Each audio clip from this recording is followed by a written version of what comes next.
Jeremy has been a long-time student of mine.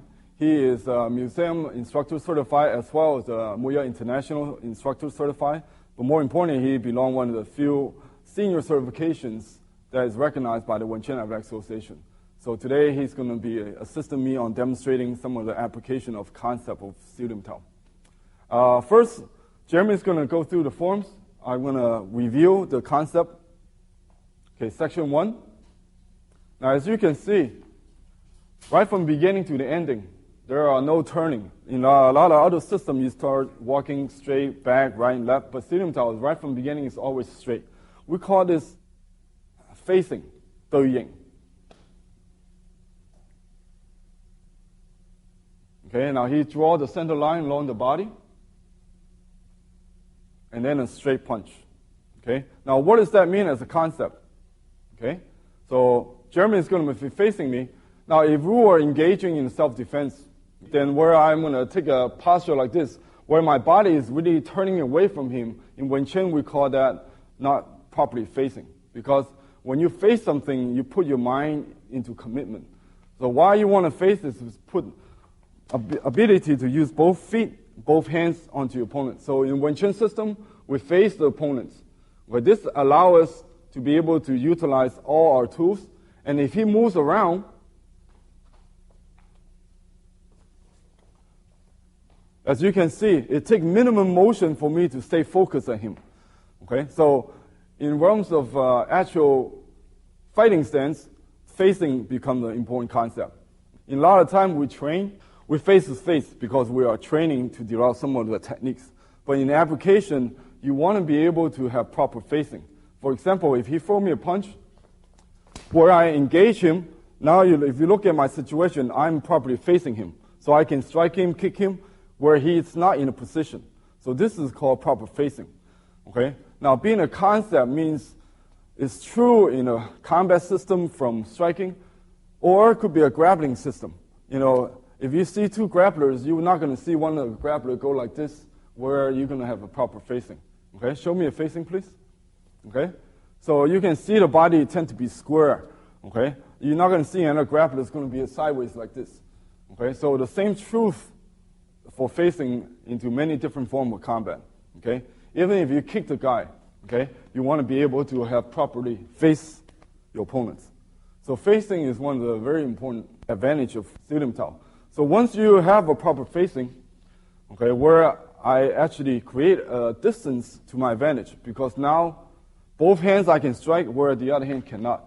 So he's going to lag the straight line. He has to come around. If he comes around, he's going to meet my straight punch. So you can see by maintaining my center and my straight punch, okay, I definitely create a situation where it's advantage to me. So you can see some of the concept being applied. Not to mention, okay, when I engage him, okay, at least my hands on the center, because now I have all the proper structures to support my techniques, not just sideways. So this is what we call the facing, center line, as well as the straight line theory. Next, we go into the second section, okay, as Jeremy is demonstrate again.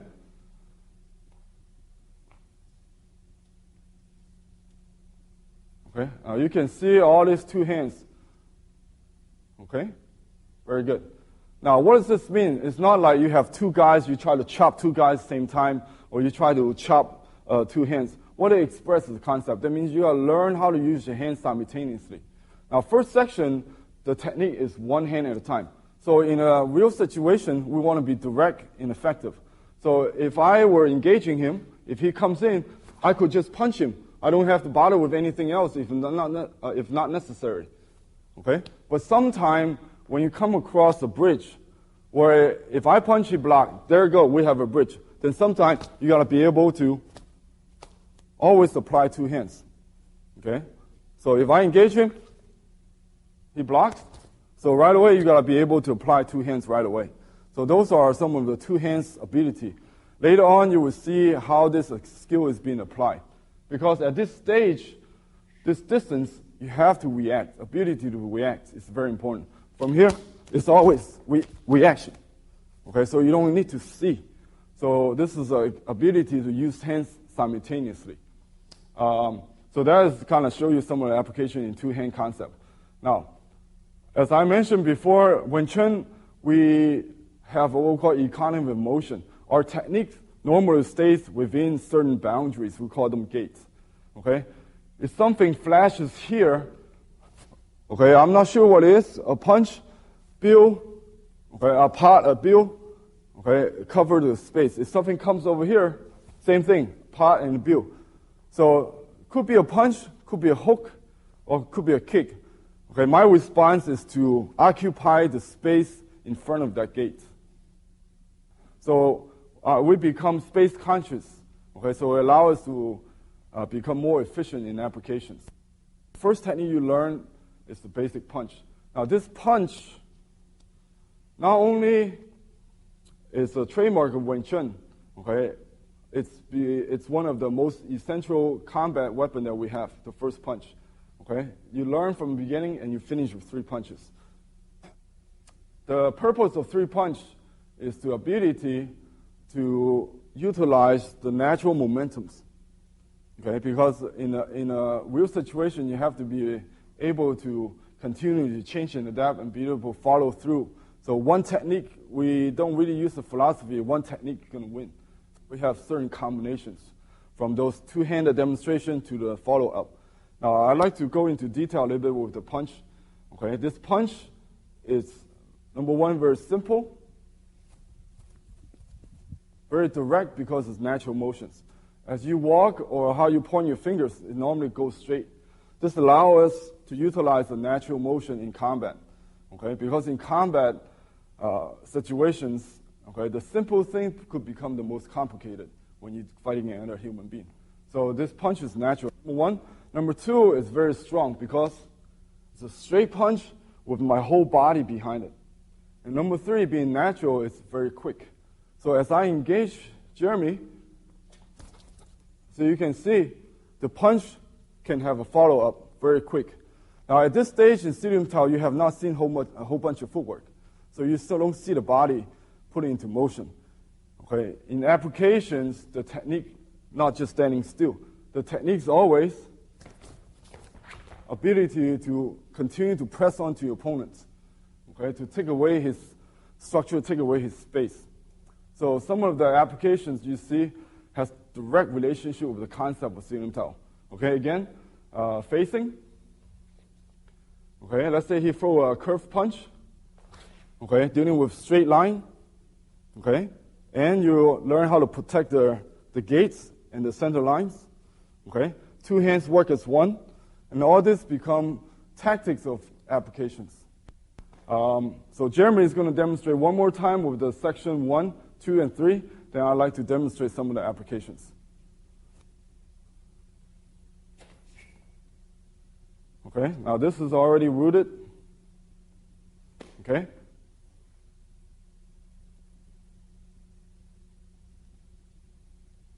Okay, very good.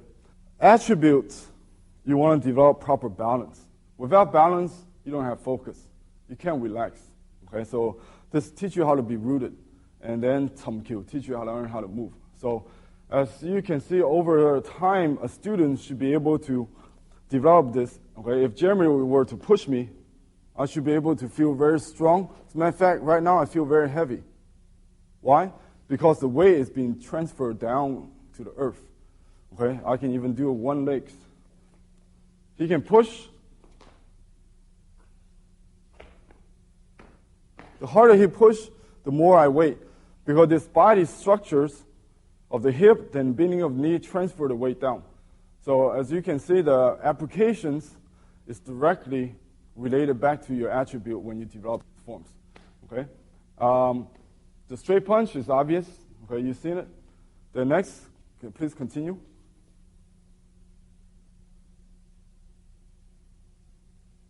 Tan Sao, Hyun Sao, and Wu Sao, and Fuk Sao. Okay? Now that sequence, Tan Sao is what we call one of the 3 pillars of Wing Chun. Tan Bong Fuk. Tan in Chinese means to disperse. So what are you talking about here? You're talking about dispersing of the incoming attack. So Tan Sao is to really for redirection, not as a block where you meet force against force.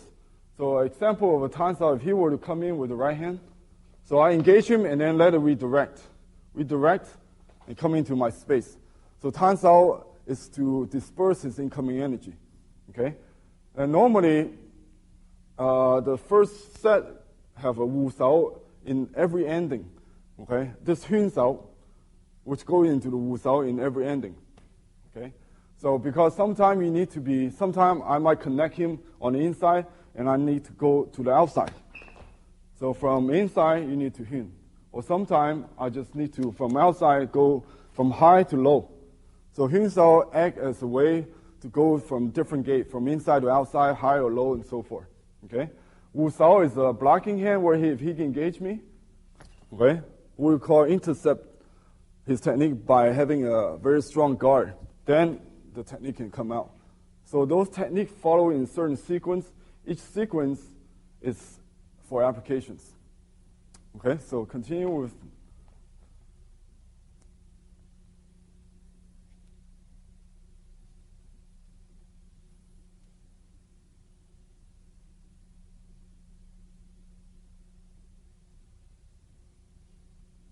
Okay, now second section is kind of interesting. This is gam sao. Gam sao in Chinese, gam means to press.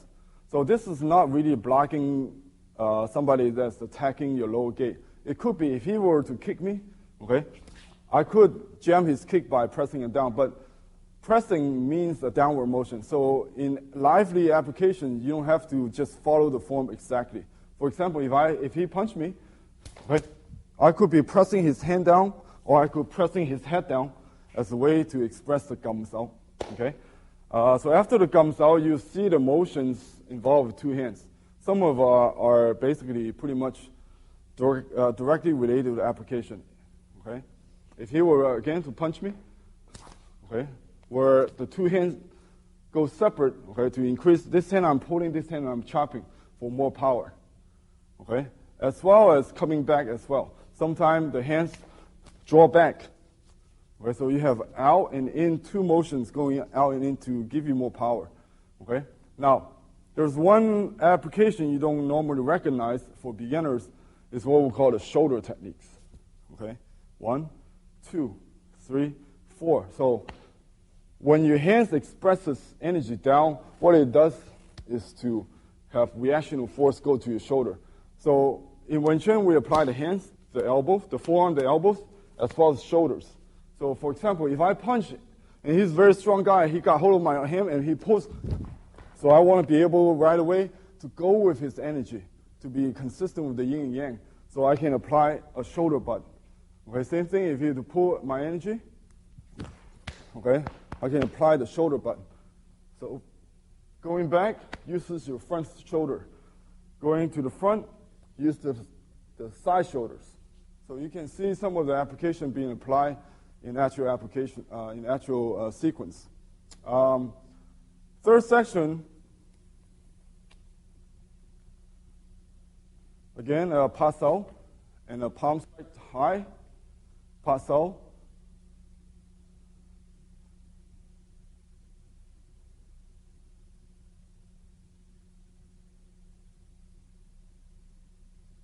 Bong sao, tan sao, tok sao,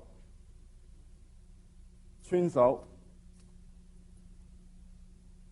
The third section in the application, very much straightforward. You part, then you go straight to the striking to your center line. Okay? For example, he comes, I part, then right away, he's in a position for me to strike. Okay? Then you have a sequence where you go out, tan, up, and gan. So it protects the upper gate and lower gate. Now start with a tan. This technique goes out to about your throat level and goes up, because tan sao is the upper gate technique.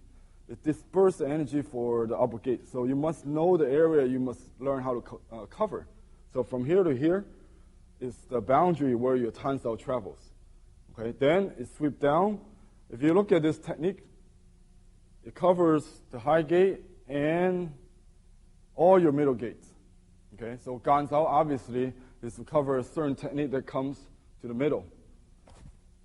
Okay, gan sao. The last sequence, dealing with the bong sao. Okay, bong sao means wing. Okay, again, it's like a flapping of the wings for a bird. It's to engage your opponent as again, it's redirect. Most of the technique that come out of bong sao is to intercept, so you can strike and strike. Okay, sometimes like the sequence bong tan is where your hand, if it's already out there, give me a 1-2. 1-2. So right away, tan bong, then strike right away. So 1, 2, 3. Now this technique here talks out is have a little bit what we call grappling techniques to it. Talks out means to uplift. So not necessarily as a strike. Could be means the uplift of the hands. So later on in chi sao technique, you see a lot of time we want to control the important area, which is elbow. You use this technique to uproot your opponents, called talks out. Follow that, you have Chun sao. Okay, this again is a concept where you learn how to follow through. It's not really say, okay, he grabs my hand, then I break away his grab, because that's not efficient.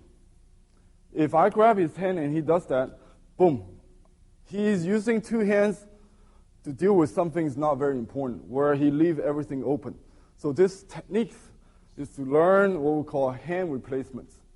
It's more important where you learn how to hand replace. Okay, so from low gates all the way up to higher gates, you have what we call combination hand replacements. So those are some of the basic applications. At the end, I want to mention that Wing Chun, most importantly, is little idea from the beginning. You must know the concept. Facing, center line, straight line, two hand work as one, the gates, okay, hand replacements, ability to be harmonized, be able to have the yin and yang, okay, not always hard against hard. Go with your opponents sometimes. So those are important guidelines, which will also become a principle for our training, which give us a skill for application. That would be some of the details which we'll cover in tape number 2, the training and application of Silim Tao. Wing Chun system is for self-defense, which means it's a system for practical applications. In order to get to the application, there are many series, steps. So what you have just seen is the form. The form of Silim Tao really is like a textbook. Okay? What I like to do is give you a summary. What I have demonstrated was the meaning of Silim Tao, little idea from the beginning. Again, you must have an open mind, the little step at a time, to learn the proper idea so you have a right solid foundation. And I demonstrated the individual techniques from the stances to the 3 main strikes to some of the defensive hands of Wing Chun. And you also have seen the first, second, and third section of the forms. Okay, it's important not just memorize the sequence. You have to know the structures and the meanings behind the techniques, and then the attributes, what it developed, the balance, the focus, the relaxation. Then last, most importantly, is really the idea, the concept. Facing, center line, straight line, 2 hand work as one, okay, the gates, and then the follow-up. All that is part of ideas of Silim Tao, because you're going to be able to take the idea and put it into practice from the exercise that we're going to be introduced in tape volume number 2. So therefore, you will finally get to the stage of application, because after all, this is a functional art. So last, I want to say thank you for watching, and thanks all my sifus, Grandmaster Muyat, for teaching me, as well as my Kung Fu uncles, and my assistant, Jeremy, for helping me.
Second section.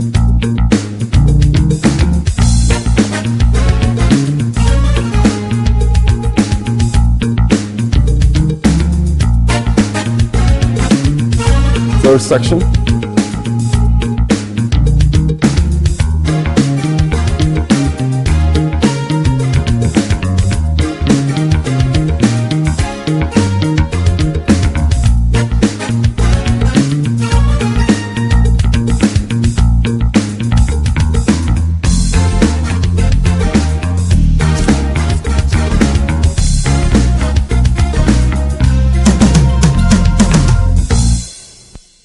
I'd like to introduce my assistant, Jeremy Rorock.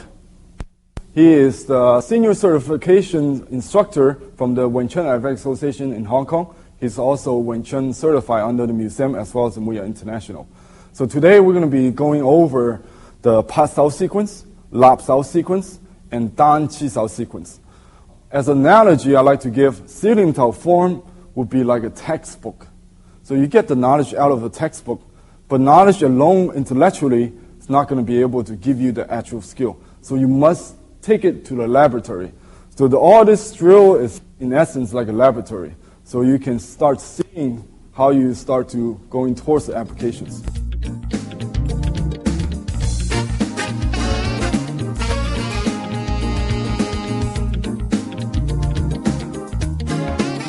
The first part of the Pat Sao drills, okay? Pat Sao, as you see in the forms, is what we call slap techniques. So this is basic techniques which reinforce all the concept of Silim Tao from the tape number 1. As your partner punches, he's aiming at his own center and developing a strong root. So it's not that he's using his time to train me. So he's also developing his punching. So what I'm going to do is same thing, maintain a very good horse and engaging him with a Pat Sao. As he punches, my hands go to my center. As you can see, I don't need to look. It's all about sensitivity. So first concept is facing. So what I'm doing is facing, and he's facing me. So we've been symmetrical, develop this body unity where we can both use our hands and feet together. So that's first concept. Then remember the second concept we're talking about is center line. Okay? So I'm not really blocking. That's not what my mind's focusing on. What I'm doing is simply chasing after my own center line. As he engages, I go to my center.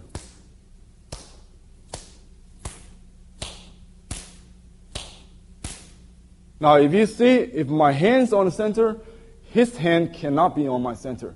Because just like physics, two given objects cannot be in the same time, same space. So actually, his punch is being redirected. Okay? So simply train your hand to go to the center. Now, meanwhile, I'm developing my sense of touch, called sensitivity. Why is it important? Because at this close range, you cannot see everything, and it's too slow for you to think. So you must have hand sensitivity. So as he moves, I move. He stops, I stop.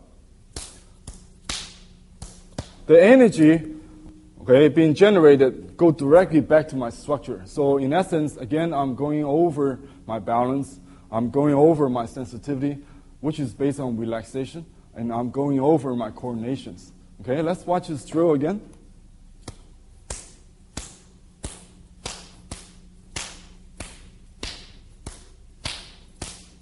Okay, so you can see it's a basic, very direct, applying your Pat Sao to center line.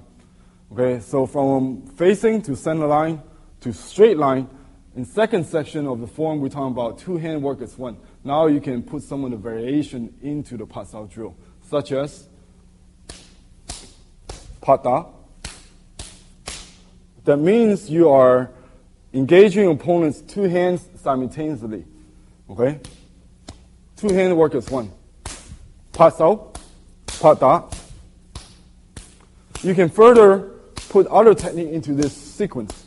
Tan, Pa, Tanda, Pa, Tanda, Pata.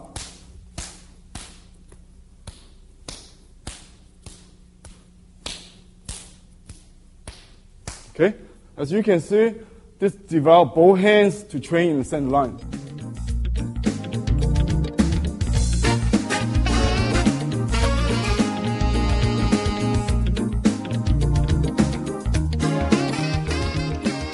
As we follow through the second part of a pass-out drill, okay, you further give more high intensity into your training. Now that your partner is actually going to come into your space, try to strike you. If your hands are on center, if your roots is being stabilized, then he should be able to going all over the place, meaning that you're going to be able to redirect him. Okay, let's watch the second part of the exercise. Basically, your partner coming in.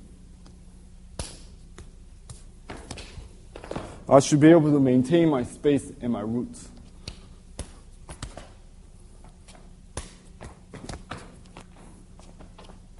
Okay, the reason is not because I'm stronger and bigger. Reason is that he's coming in at my strong angle where I can redirect him with a strong support from the horse because I occupy my center. Now let's see some of the bad examples, such as the elbow fly out, which creates a weak link. Now you have no more support from the body, so your elbow has to be down. Second, obviously, if your hands off the center, in that sense, he got you already.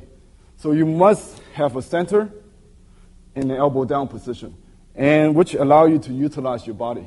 Okay, let's watch again.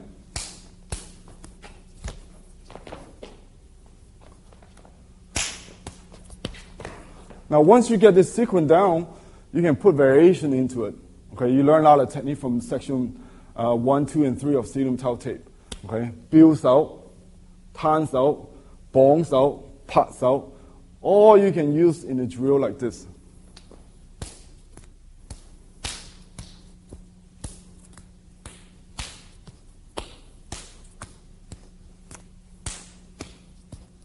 Okay, reason you want to do this is because you want to train one hand. Sometimes you don't want to always be reactive to his rhythm. Okay, you want to be proactive to your own space. If he's going to come in with a quick one technique, you might not have the speed to chase after his hands. So therefore, if your hands are on center, then just change the technique without giving up that space. So therefore, if you watch pa, tan,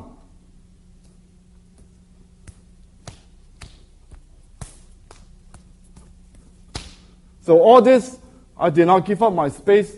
All I have to do is just change my technique to adapt with his situations. So you can see from a simple pass out to a simple tan out to pat da, tan da, to a stage where your partner comes into your space. You can maintain that. Then what idea you have gotten is now you can put the concept into applications. Okay? There's one more variation into pass out. It's what we call putting everything into practice. You're going to apply your technique along with the attributes, along with your concepts. In a real engagement, incoming energy coming towards you, you're not going to be staring straight at him. You're going to be moving to the side and applying your technique. So the final stage of this simple technique is put everything into one. I'm still facing. Two hands can hit. I'm maintaining my center line. I have a very strong structure against a weak side. So now you're putting everything into practice. Okay? You can use different techniques. Don't have to be pa all the time. Could be tanda. Could be labda. Okay? So we have three sequences in this basic pass-out drills. Again, stationary, one hand, two hand. Two, where your partner actually press you with more energy by coming into your space, then you try to redirect that away from you. Be able to have this ability. Okay? Because if he comes in and you keep backing up, in a real situation, you can't fight going backwards. Okay? That's very defensive in nature. Better way is to run. Okay? So when Chun, if you're going to engage your opponents, everything is 100%. Mentally, focus, the whole body support every technique. So that third part of this exercise, Okay, put everything into practice. Okay, going into the right position, hitting him with both hands. But at this stage, it's like a laboratory. This is not real situations. But you are proving that you can apply some of the concepts.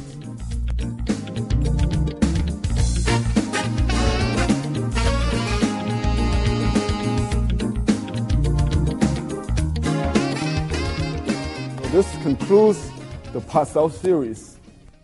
At this stage, you are training with somebody as your partner. You try to harmonize the exercise. The idea is not to beat each other up.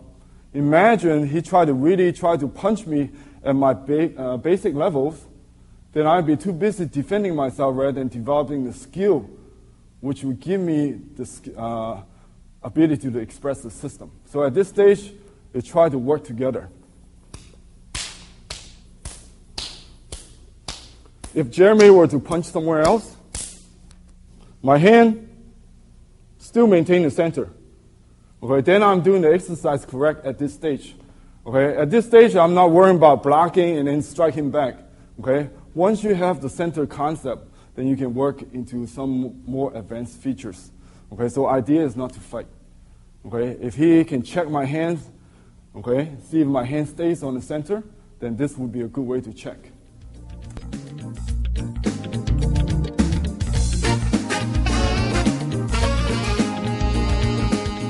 So now let's look at the second Silim Tao level of exercise, okay, called Lap Sao. Lap means to jerk or to grab your opponents, okay. Lap Sao drill follow the same concept, facing, center line, okay. But now it's a little bit more sophisticated where you're dealing with two hand work as one. Before both hands goes out on the same line, now you actually engage two hands work as one in a different techniques. So basic Lap Sao drill have a bong sao and a wu sao, and I have a lap sao and a punch. So I'm going to demonstrate it slow first. As he brings his wu sao into the lap sao, I react by that by going into my own bong sao. So bong sao doesn't exist by itself, so you must have a guard. Then we repeat the cycle again. Lap, punch. He bong and wu. Bong and wu. Lap and punch. Bong and wu. Lap and punch. Okay? So now if you look at the concept, again, you must occupy your center line. Okay? I'm actually punching through the center line. Okay? Second, simultaneously, both hands have to work as one. One, then two. Okay? Rather than 1, 2, and then 3, and a 4. Okay? So you have two beats. 1, 2. Okay, the correct beat is where, if I'm training, I'm doing it correctly, the beat is where you pause at the punch. 1, 2. 1, 2. 1, 2. 1, 2. 1, 2. So this becomes the basic sequence of Lap Sao. Okay?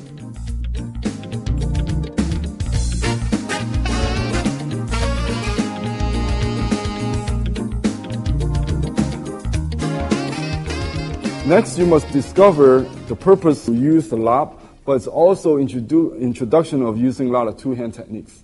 If he laps, and if he punch away from my center, such as towards the outside, it would not make sense for my hands to go out and lap him. Then I'm crossing my own hand.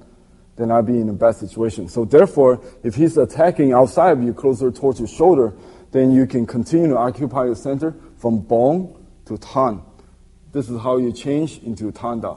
Now from my left, we just change to the right now. Then he continue with the lap sao. So the partner, I can dictate his change by punching away from the center. Then he will bong into the tan sao. Then we continue that. As your attribute reaction become quicker, then your partner would know.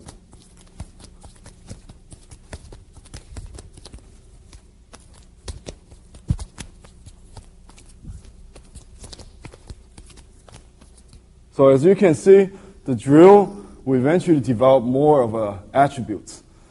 Okay, the second change you can do,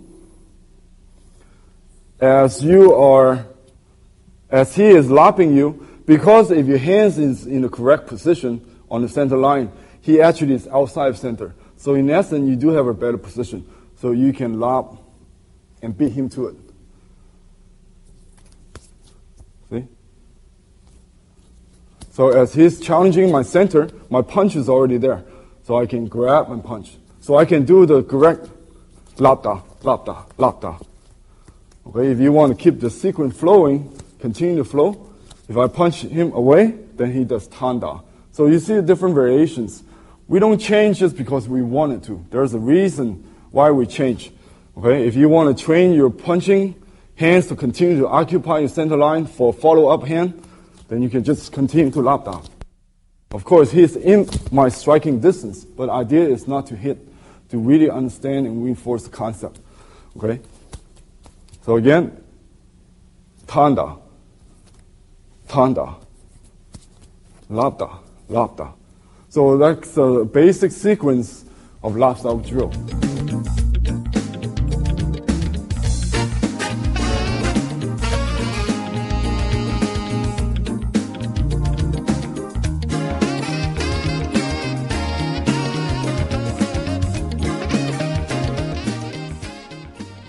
Now, there are a lot of techniques within the Stadium Tao form. Okay? We have an exercise within the drill that show you and introduce some of the basic strike. We call it a plum flower. So you have a strike here, and here.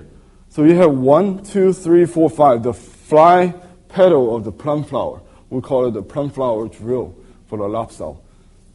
Okay? The first strike is to occupy the center, where you're dealing with upper gate on the face.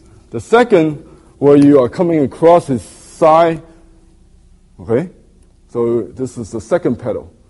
Okay? So now we are actually putting a little bit more emphasis into his wu sao.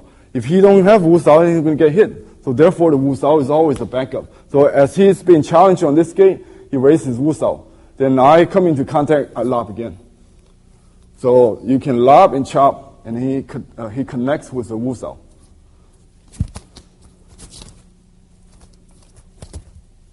So let's Jeremy do the same thing.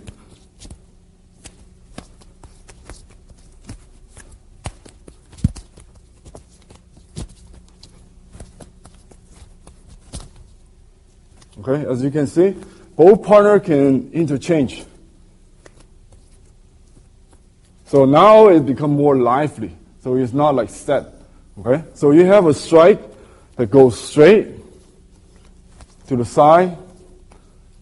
And last, you have a 2 middle gate strike, which is dealing with a low side palm.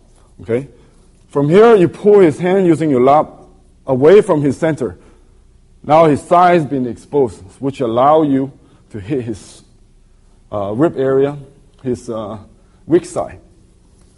So same thing, just like the upper gate, I go strike. Now he can engage me with his guns out. So he will cover his facing again. So I engage back to his challenge. So we will develop that circle again. So let's watch it slow. Okay. So here we gain center back. So now I have to acknowledge his threat. So I disengage, go back. Okay, more at the regular speed.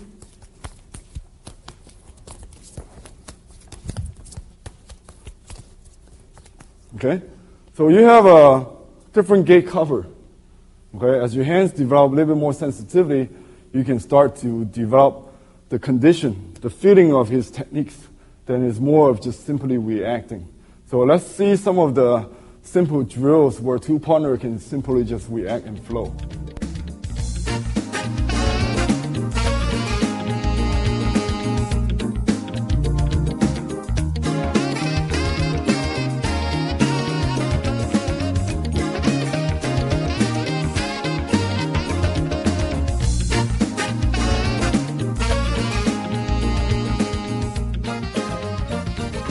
Those are called lap style drill part 1. Part 2 really reinforce what we call wu style. Okay, what if some guys got high energy? They take away your bong style. You cannot. So therefore, you still have a wu style. So Wu Sao is inside. So as I punch, he want to make sure that he can go back to Bong Sao. So he goes back into the Bong Sao sequence again. So as I bring his hand down, he block with the Wu Sao, or he guard with the Wu Sao, then go back to Bong Sao. Flow. 1, 2. So from inside to outside. From inside to outside. So you're really reinforcing the Wu Sao hand. If you don't have that Wu Sao hand, that's it. It's going to get hit. So you really have to train. So you train the Bong Sao hand, then you train the Wu Sao hand. So it's like different distance. Okay? The last distance, we have a technique in the Silim Tao form that developed the shoulder. It's a shoulder butt. So you can see this. When Chun, we don't fight with force against force. We go with it. In case I pull him so hard that it's become uprooted, then he must have the instinct to recover that. Okay? See, he didn't struggle with me. He go with my force. And then I got hit with his shoulder. That's like the last phase where it developed the hands to the guard and to the shoulders. Okay, let's see that again in slow motion as Jeremy is going to pull me in. Okay, so you must keep your Wu Sao hand and then just go with him. Okay, he pull, I push. That's again harmonizing with the yin and yang. Okay, so you can see those drills start to connect and piece together. So in the final form, freestyle, you can do any one of those distance, from the outside hand to the Wu Sao hand to the body. Okay, let's do it slow. This is basic punch, basic Tan Da change, the pedal strikes, lower gate,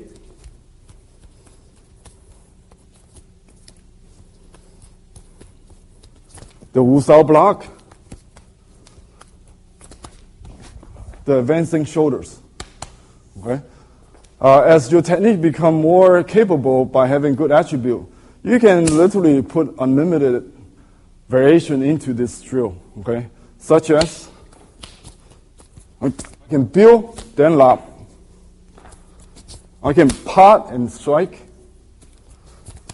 Okay? You can start playing a little bit more lively in terms of applications.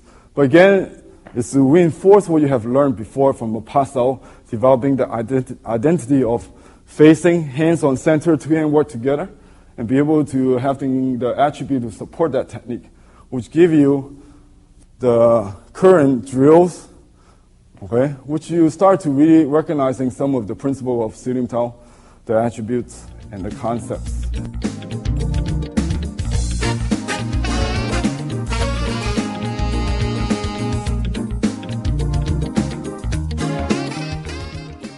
Okay, let's just see one more time with some of the 3 forms of lap sao we can do. Remember, the rhythm, if I'm doing it right, is I pause and my punch.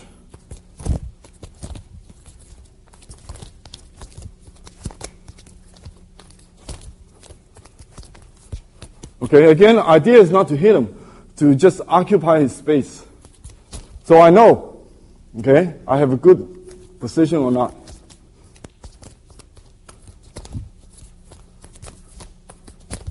Okay, same thing. Pa sao, you can do blindfold. Lap sao, you can do blindfold. Okay, for example, pa sao. I don't have to see.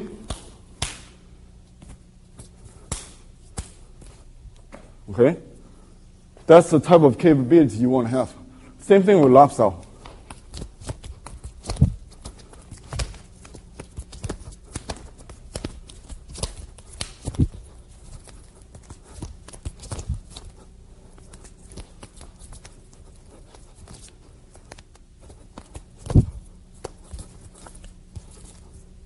Okay, some of the hands techniques based on sense of touch, which is the essence of Wing Chun, which would take us to Dan Qi Sao.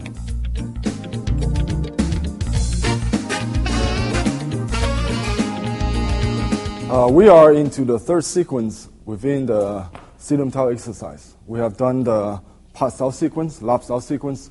Now you have developed enough understanding with time that you have put into practice, reinforcing the concept and attributes, which now we're going to be advancing into the Dan Qi Sao.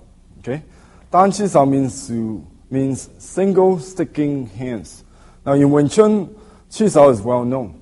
Okay, but I want to emphasize that Wing Chun is a straight, very simple and direct art. It's not like we need to make contact with the hands all the time in order to defend ourselves. When the target is open, we just go straight. But sometimes, obviously, we're going to come across a bridge. So the bridge, okay, which we need the contact reflex, called reaction skills. That's where the purpose of Dan Qi Sao come from. Okay, so the first fundamental Dan Qi Sao is called single hand Qi Sao. Tan Sao began with the Tan, Bong, and Fuk. Okay, Tan Sao is to cover the outer gate. Bong Sao and Fuk Sao is cover the underneath. Okay, Fuk again is to subdue, to control. Tan again is to redirect. Bong is to redirect. Okay, so we began with the Tan, Bong, Fuk, both partners. Again, important thing is to go back to our concept. We are properly facing, and the Tan Sao and Fuk Sao must have a reference. That's called center line. Right now, my Fuk Sao is on my center line, his Tan Sao is on his center line. And we come to the balance, how high. Because if you go too low on the Tan Sao, okay, it's too much for him to protect his hands too low. So his upper gate is too open. Very hard for him to block if I challenge his upper gate. So his Tan Sao too low. Okay, so therefore, depends on your opponents, you must find a balance based on the center line and the height. Right now, we find the balance. We're about the same height. So you find the center line and then the right height. So we start the basic progression. Tan Sao initials. So for the Tan Sao guy, he must create an opening on the center line for him to come in to my space. Okay, for him to do that, he's going to change his Tan into Bill, and he had created an opening on the center line. So therefore, allow him to strike. So that would be his training.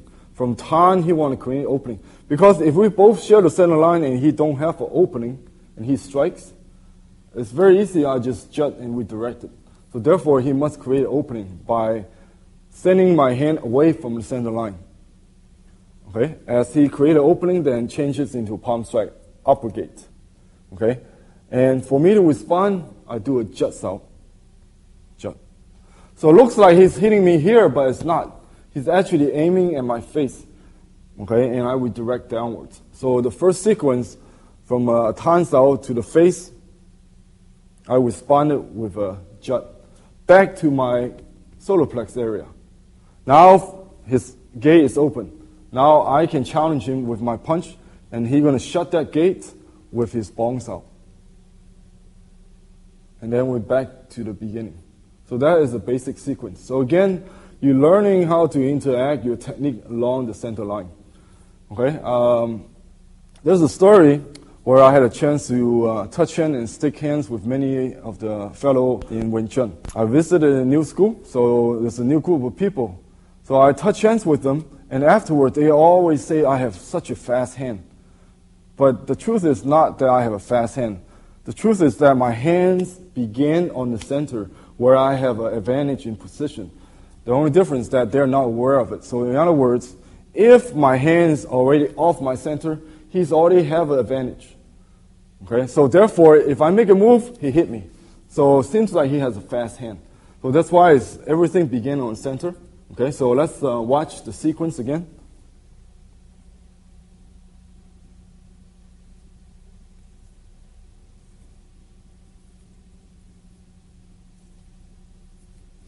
Okay, again, the idea is to share the center line, and he's going to create an opening for him to challenge my upper gate.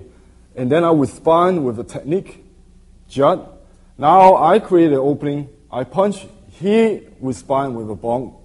Then we're back to full circle again. Okay, let's try from switching position. Again, we're discussing the concept. We're not fighting each other yet. Okay, we must train the hands to have good skill on the center line. Okay, because later on, what give me the condition to hit him is based on his bad positions. So right now, you must recognize what is correct positions.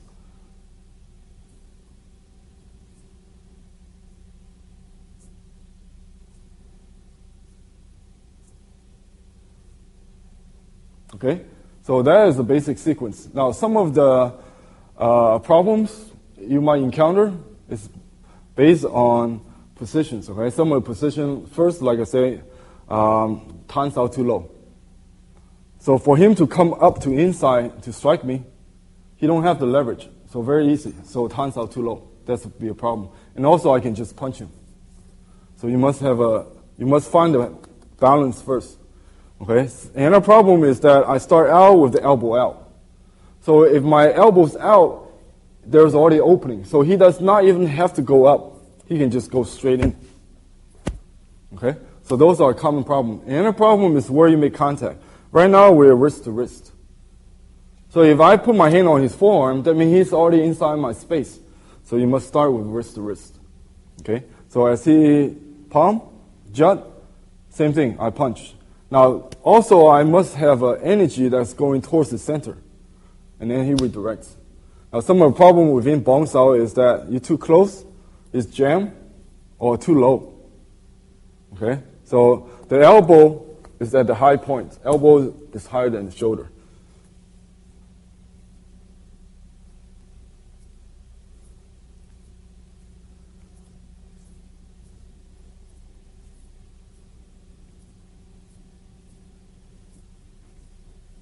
Okay, let's switch. Same thing, basic horse apply, normal breathing, okay? Other hand just chamber to the side.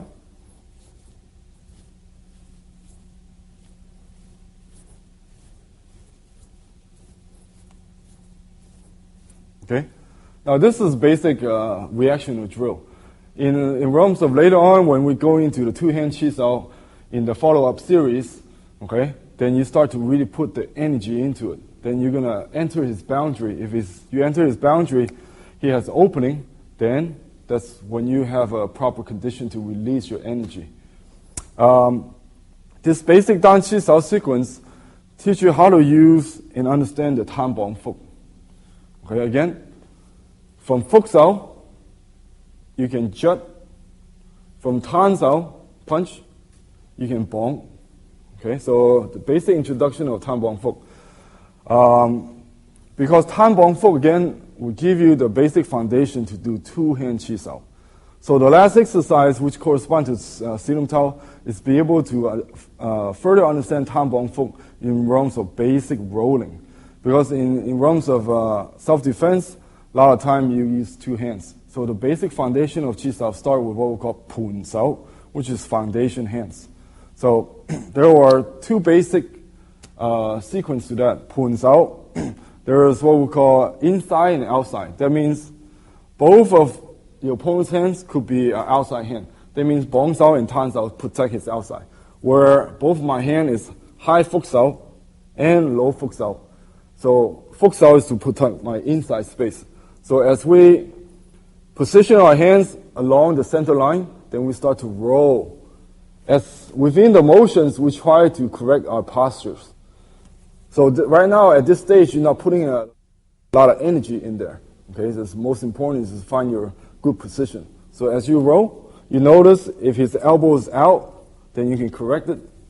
If his bong sao too low, you need to raise it up. Or as we roll and then we start to loosen contact at the wrist. So all this needs to be adjusted and trained so you don't have to think about it. So high fuk, low fuk, tan sao, bong sao. So same thing, after certain rolling, the position could be changed. Now my turn. Bong sao, tan sao. Okay, bong sao, tan sao. And Jeremy is doing two fuk sao.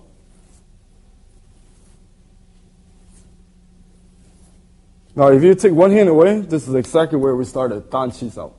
Okay? Now, that's the first sequence, first part of double hand rolling. Okay? The second sequence is both partners does one hand inside, one hand outside. So what does that mean? Tan Sao protect outside, Fuk Sao protect in. For my left side, protect inside. For his right side, protect outside. So we both have an in and out. So continue, we roll according to the center line. Okay, now see if you can recognize some of the bad position. Okay, so if Jeremy can pick up my bad position, okay, so what would you respond? Okay, right. So my Tan Sao was too low, so therefore he punched me. Okay, I am in a bad position. See if Jeremy can recognize. Right. Why does he strike me? Not because he wanted to, it's because my elbow's out. So that's why rolling, first stage is learn the proper position. As soon as you sense the position's off, okay, his elbow's out, then right away you let him know, I could have hit you. So this is called Pun Sao. We roll in order to understand our hands position, the Tan, Bong, Fuk along the center line. Okay? So we must have a pretty good understanding of position before you really talk about attributes. Later on, when you're dealing with reality, where a lot of power is coming towards you, okay, and your structure breaking down because you didn't have good positions. Okay, so at this stage, we have talked about basic Dan Qi Sao, give you the working understanding of Tan Bong Fuk based on the center line. You start to interact, redirect with the energy, and then with that foundation, you go into basic rolling of the Seong Qi Sao.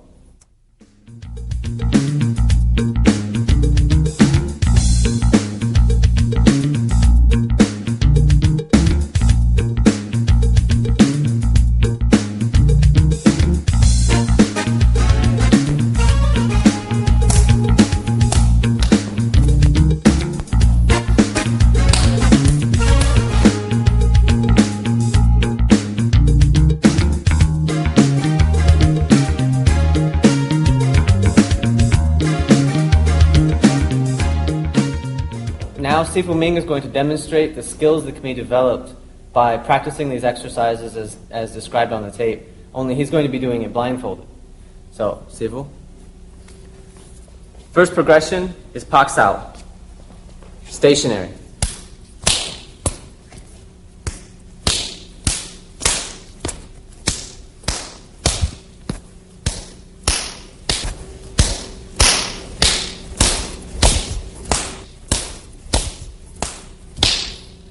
Okay, so it's obvious Sifu Ming has his reaction skills down, he knows his distance. So I'm going to try and put a little more power in it, I'm going to try and touch Sifu's body with my fist. So I'm going to step, which was the second progression.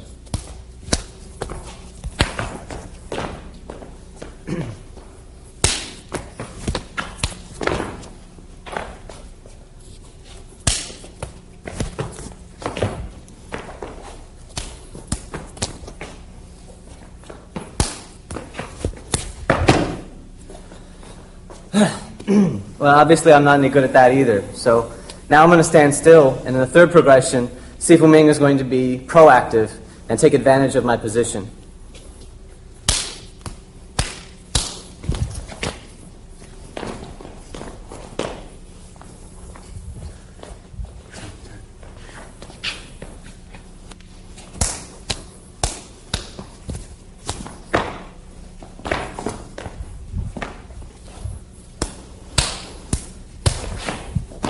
Okay, the next sequence was Lap Sao.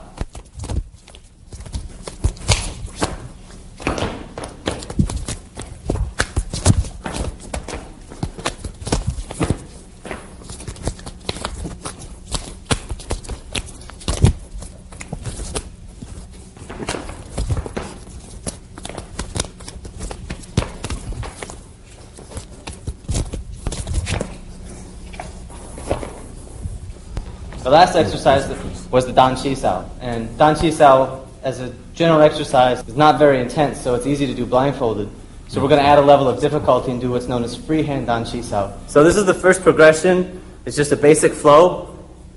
Following this, we'll move into a more freehand, free attack sequence. So I tried to punch, Sifu opened me up by sidestepping. Expose my center.